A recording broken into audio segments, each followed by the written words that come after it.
Hello दोस्तों, मेरा नाम है धीरेन्द्र सिंह और आज की जो वीडियो है इसमें हम समझेंगे नेक्स्ट पार्ट इस वीडियो का। ठीक है, हमने इस क्वेश्चन का 10 क्वेश्चन का यहाँ तक कर लिया था, डेफिनेशन तक। अगला हम आज की वीडियो पे कवर करने वाले हैं। चलिए शुरू करते हैं। इससे पहले वाला पार्ट नहीं देखा तो लिंक आपको डिस्क्रिप्शन मिलेगा। Thank you so much. तो देखिए, सबसे पहले इसमें हमने यहाँ तक कर लिया था। अगला कह रहा है कि goods used in making furniture. Goods हमने फर्नीचर बनाने में लगाए, उसका सेल प्राइस है 5,000 रुपये और कॉस्ट है 4,000 रुपये।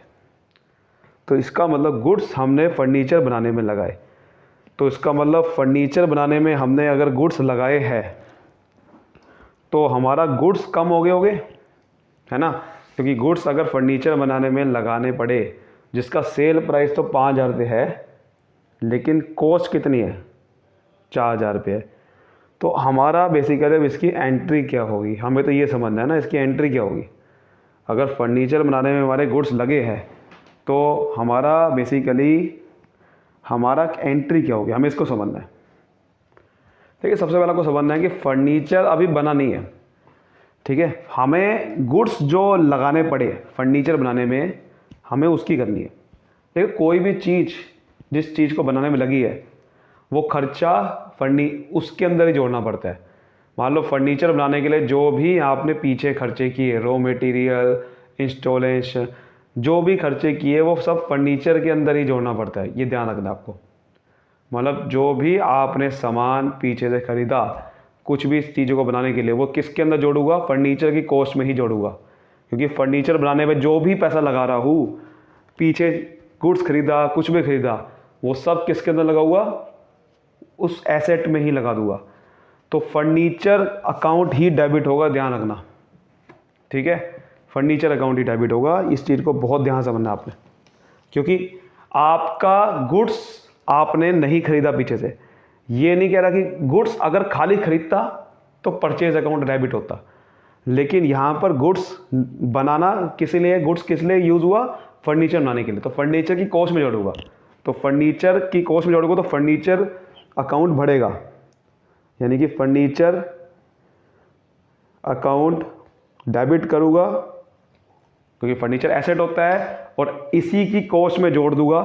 अब ध्यान रखना, गुड्स लगाए हैं, उसका गुड्स का सेल प्राइस तो 5,000 रुपये था, कॉस्ट 4,000 रुपये है, लेकिन हम हमेशा कॉस्ट वैल्यू लेते हैं सेल वैल्यू पे, क्योंकि प्रॉफिट इंक्लूड होता है।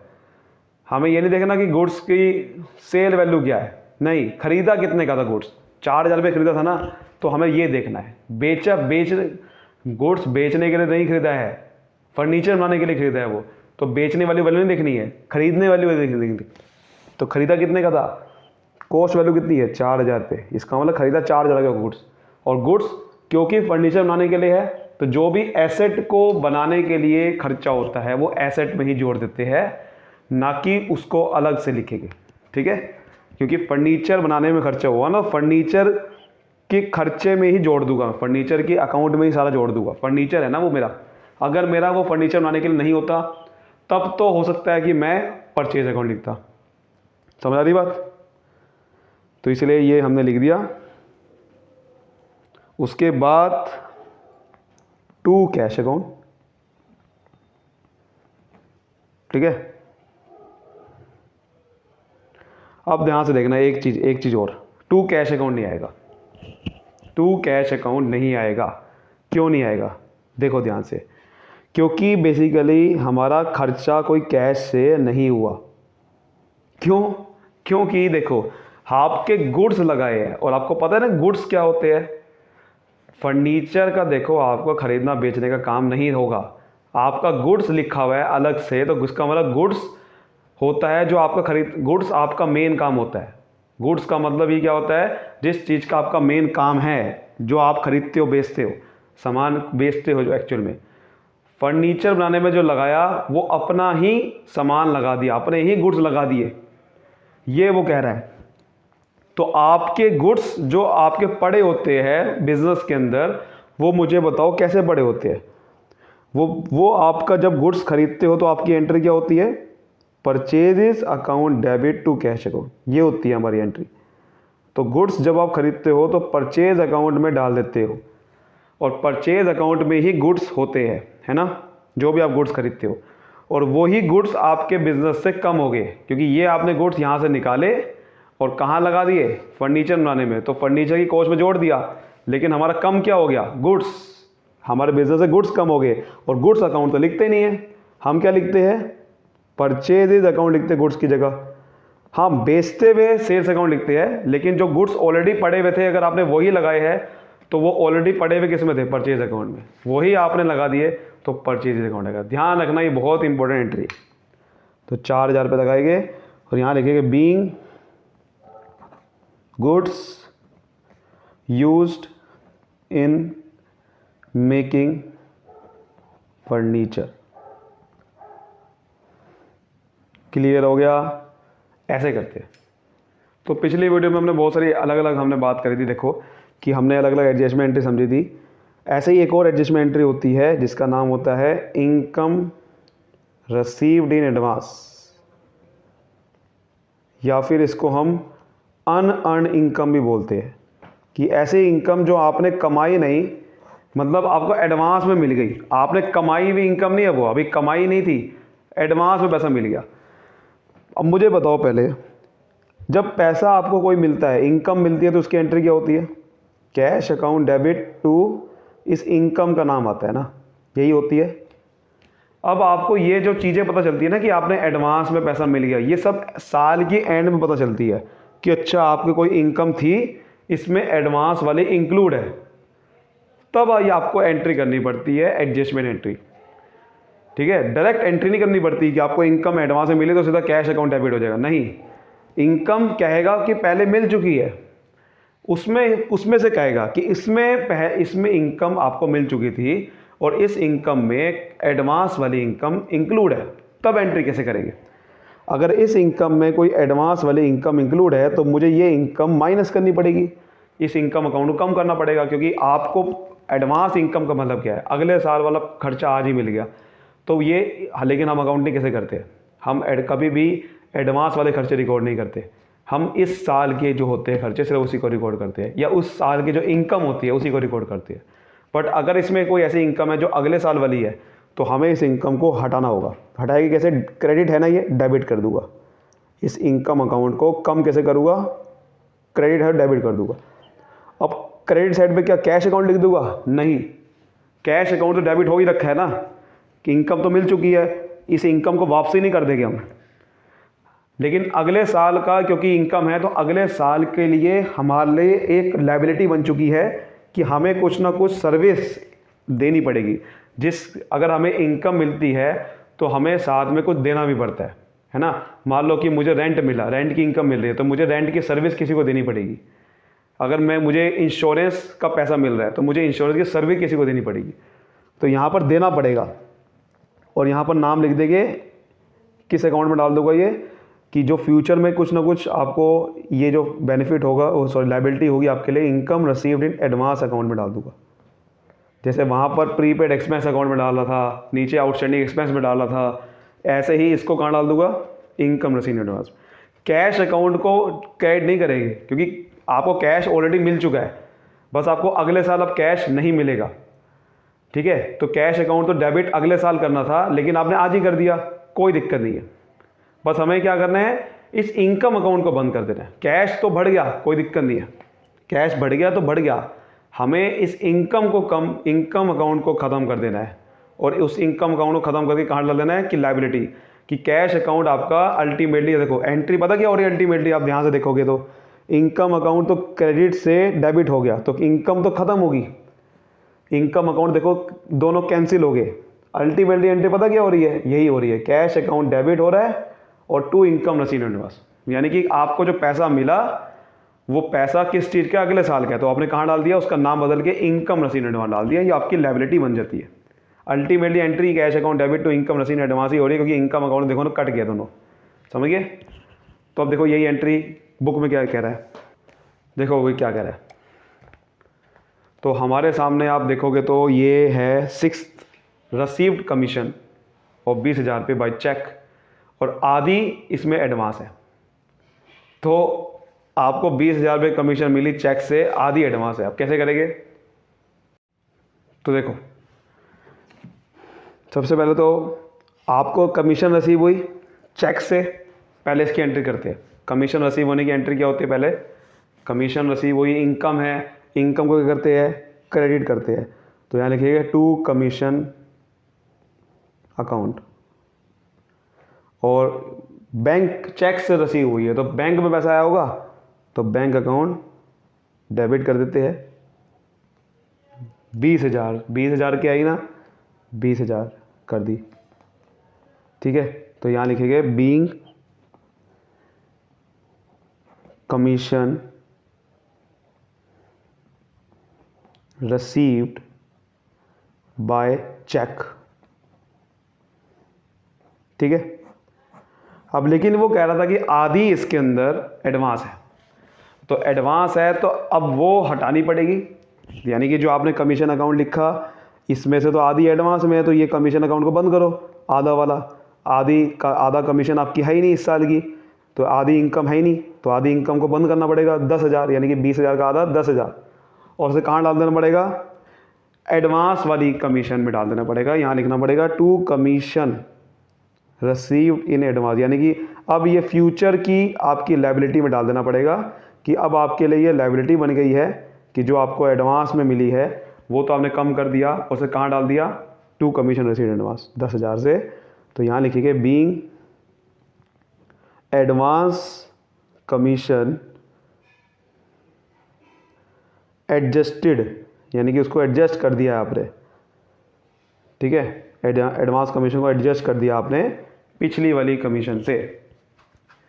अब यहाँ पर अगले पेज पे टोटल जा रहा है, जब भी अगले पेज पे टोटल जाता है, अभी और भी एंट्री की भी करनी है तो टोटल CF कर देना होता है। यहाँ लिखना है टोटल करके CF कैरी फॉरवर्ड कर देंगे। तो यहाँ का टोटल कर दे जरा कितना आ रहा है, देखो 10 50 60 हो गया 60,000, 60 और 10 70,000, ठीक है। 70 और 20 90 और 1,09,000, तो 1,09,000 आ रहा है डेबिट साइड का टोटल, वही आपको क्रेडिट साइड का भी आएगा। अब इसको हम क्या कर देते हैं, ब्रॉड फॉरवर्ड चलिए करते हैं, ठीक है। ये हमने कर दिया। देखो अगला वाला जो कॉन्सेप्ट है उसको पहले समझ लेते हैं, उसकी एंट्री तभी आपको समझ में आएगी क्या कह रहा है वो। इंटरेस्ट ऑन कैपिटल की पहले एंट्री क्या होती है, इंटरेस्ट ऑन कैपिटल होता क्या है। देखिए ओनर जब पैसा लगाता है तो वो कहीं ना कहीं इंटरेस्ट मांगता है कि यार मैंने पैसा लगाया है तो मुझे कुछ अपने पैसे पे कुछ ना कुछ ब्याज मिलनी चाहिए मुझे, वरना फिर फायदा क्या वो पैसा लगाने का। क्योंकि कई बार पार्टनरशिप होती है, कई बार बहुत सारे बंदे होते हैं तो वो इंटरेस्ट मांगते हैं। तो interest on capital basically capital में मिलता है, और पैसा कौन लगाता है, ओनर।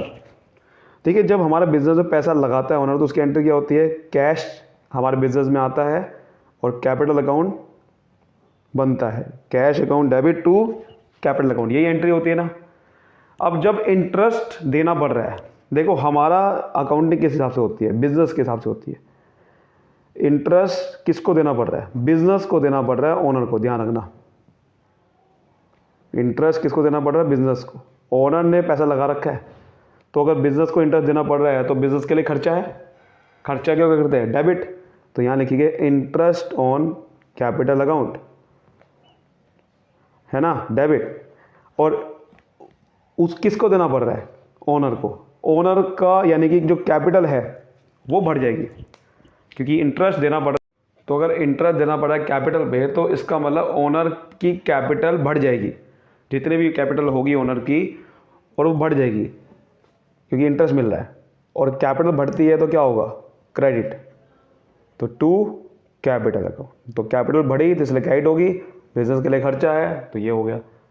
ऐसे ही हमारा, अब देखो पहले चलो इसकी एंट्री कर लेते हैं, पहले इसकी एंट्री कर लेते हैं। देखो आपकी ये लिखा हुआ है अलाउ इंटरेस्ट ऑन कैपिटल 8,000, तो 8,000 रुपये का इंटरेस्ट ऑन कैपिटल देना है।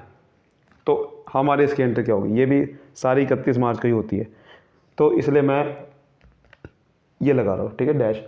अब देखो इंटरेस्ट ऑन कैपिटल देना है तो हमारे लिए बिजनेस के लिए करते हैं, बिजनेस के लिए खर्चा होता है इंटरेस्ट ऑन कैपिटल, तो क्या लिखेंगे, interest on capital account debit 8,000 से, और टू हमारी कैपिटल हमारी ओनर की बढ़ गई, लेकिन उसकी ओनर की कैपिटल बढ़ी है, हमारे तो लायबिलिटी होती है ना, लायबिलिटी बढ़ी तो क्या ऐड करते हैं, तो टू कैपिटल अकाउंट 8,000 से, तो यहाँ लिखेंगे being interest on capital allowed.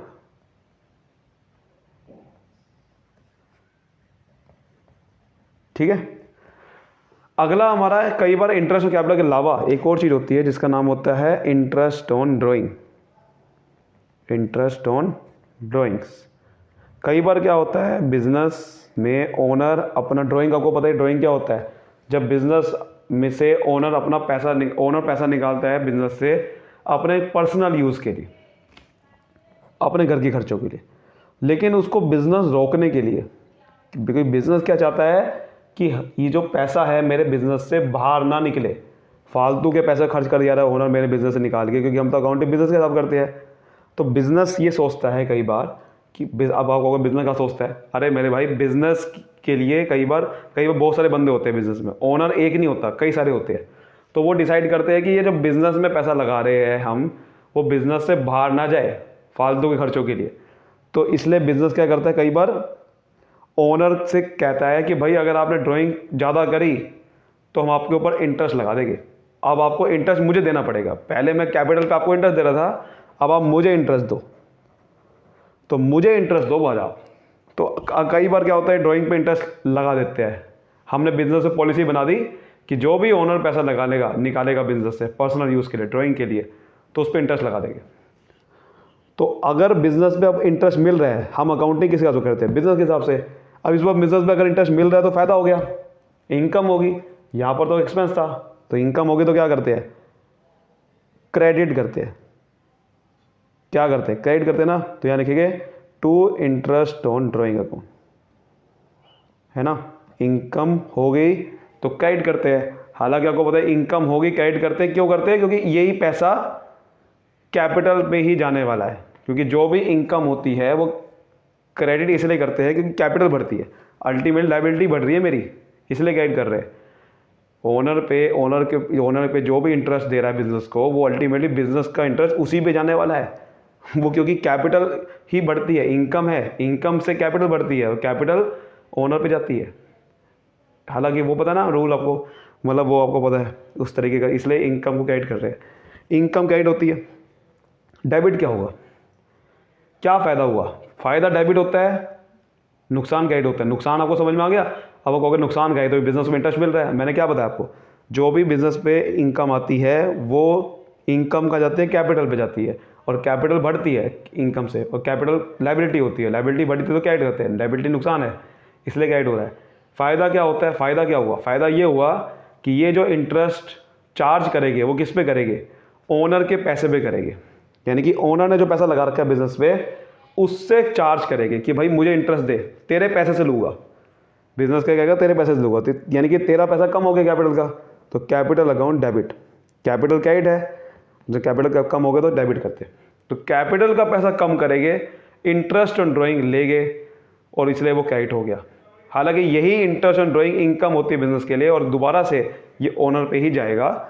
लेकिन वो अभी सिस्टम ना समझो, पहले एंट्री समझो।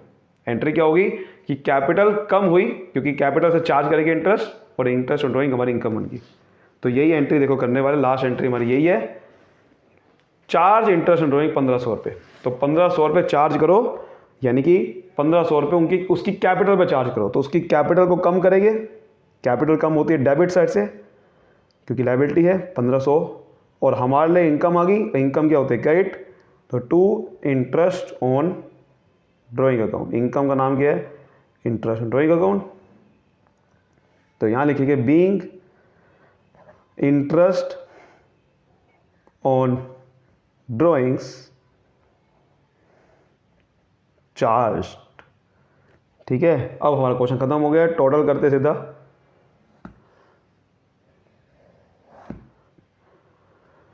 तो यहाँ पर देखो 1,09,000 और 8,000 कितना होता है, 1,17,000, 1,17,000 और 1,17,000 और 1500 कितना होता है, 1,18,500। तो 1,18,500 भी आना चाहिए टोटल। उम्मीद करता हूँ आपको बहुत ही अच्छे आप समझ में आएगा। वीडियो को लाइक करिए, फैला दीजिए फिर उन लोगों के साथ जिनको अच्छे समझ में नहीं आता है। Thank you so much, all the best.